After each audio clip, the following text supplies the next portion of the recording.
Vamos a continuar con la semiología de la columna vertebral.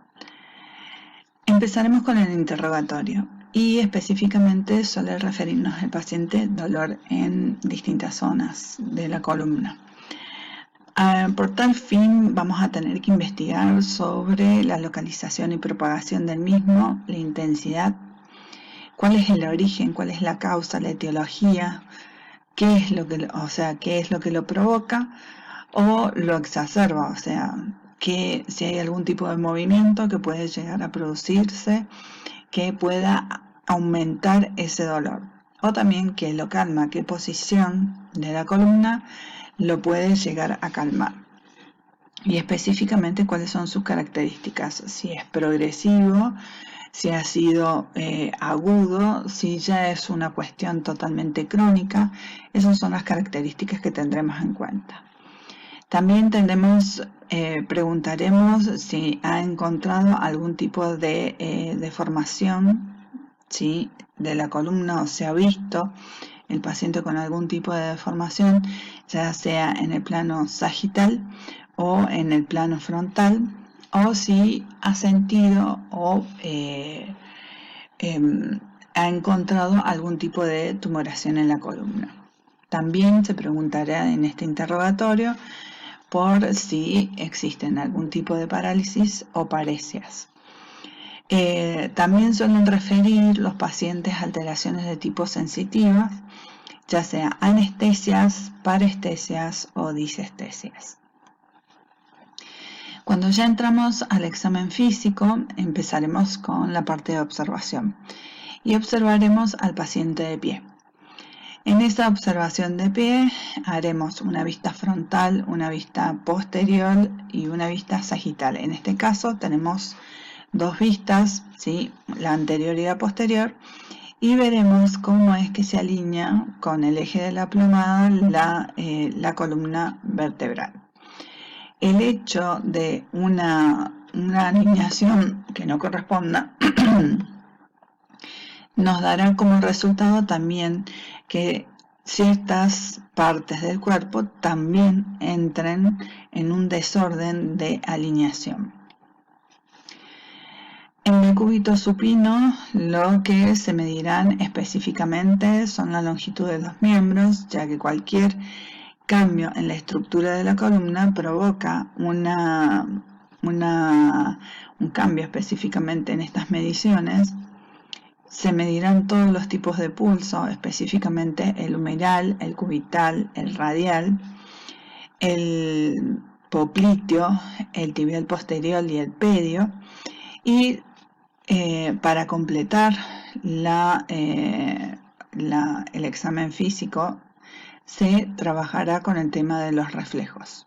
No solamente como se está ahí midiendo el reflejo patelar, sino con todos los reflejos que según la zona en la que refiere el paciente a algún tipo de problema, se evaluará el que corresponda.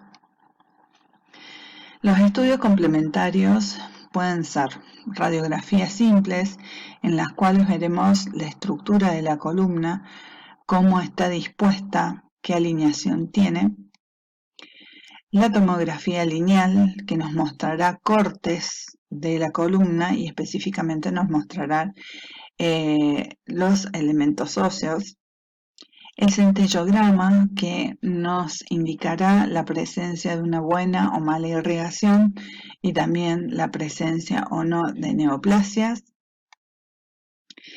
La tomografía computarizada, que nos dará o nos mostrará en este caso no solamente los elementos óseos, sino también ya los discos intervertebrales, que eso es muy importante para ciertas patologías que ya vamos a ver.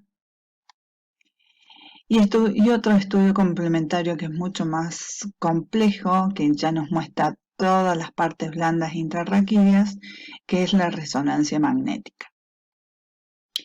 Vamos a comenzar entonces con una de las patologías más comunes, que es la escoliosis. La escoliosis, por definición, es una desviación lateral de la columna. Puede estar acompañado o no con rotación de las vértebras en forma permanente. Estas escoliosis pueden ser de tipo estructural, ya que el cuerpo vertebral está deformado, entonces provoca esa desviación, o solamente funcional porque si uno adopta posiciones viciosas, los músculos se contracturan o se distienden en forma diversa, por lo cual pueden experimentar los pacientes una cierta desviación, que puede ser corregida perfectamente.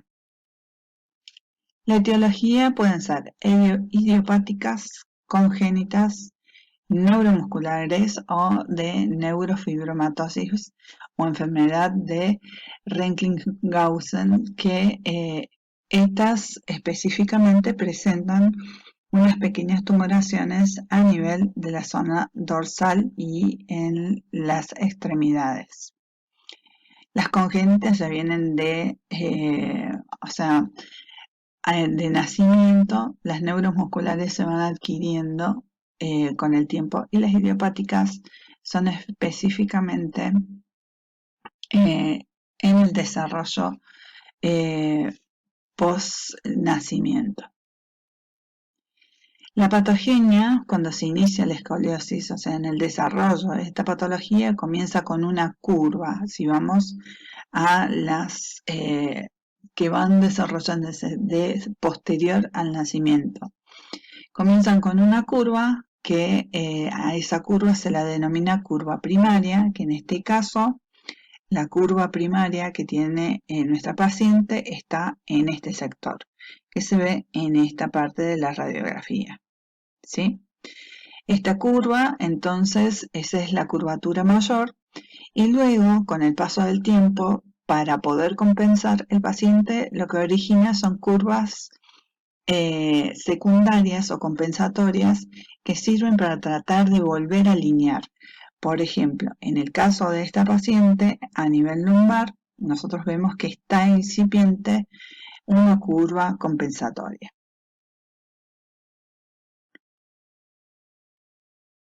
Se podrá realizar entonces lo que es la maniobra de Adams.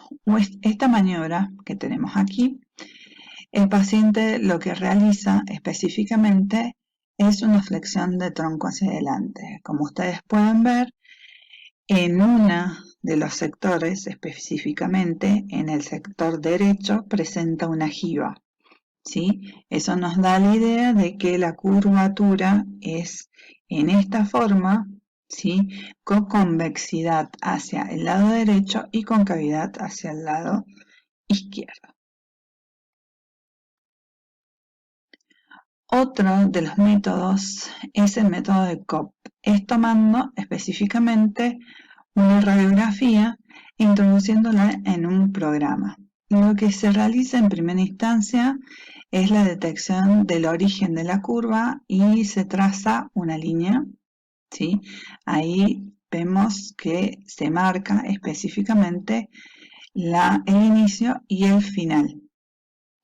Ahí, una vez que se marcó el inicio y el final de la curva, se trazan dos líneas y de esa forma el programa nos determina cuál es la angulación que tiene la curvatura que se dio en forma lateral. El tratamiento específicamente es controlar estas curvas, tratar de que los músculos que están retraídos, que son los que se encuentran en la concavidad, se distiendan y los músculos que están relajados, que es del lado de la convexidad, comiencen a tomar tono. Específicamente, siempre se trata primero lo retraído y luego lo distendido. Lo que hay que tratar, ¿sí?, es prevenir la deformidad. ¿Por qué? Porque con el paso del tiempo pueden acentuarse estas curvas y crear otras curvas más, como las que hablamos, que son las compensatorias. Esto se debe hacer porque en un futuro, si esto se exacerba en demasía, pasaría a lo que es una cirugía. Y estas cirugías lo que tienden a realizar es colocar unas guías específicamente a la columna de las cuales el paciente va a limitar su movilidad.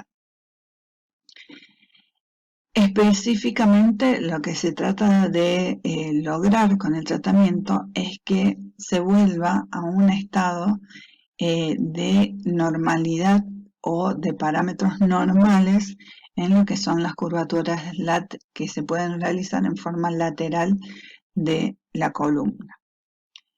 Entonces, se utilizarán en primera instancia ejercicios de relajación, como habíamos dicho, de las zonas contracturadas, y de las zonas que están relajadas, fortalecimiento.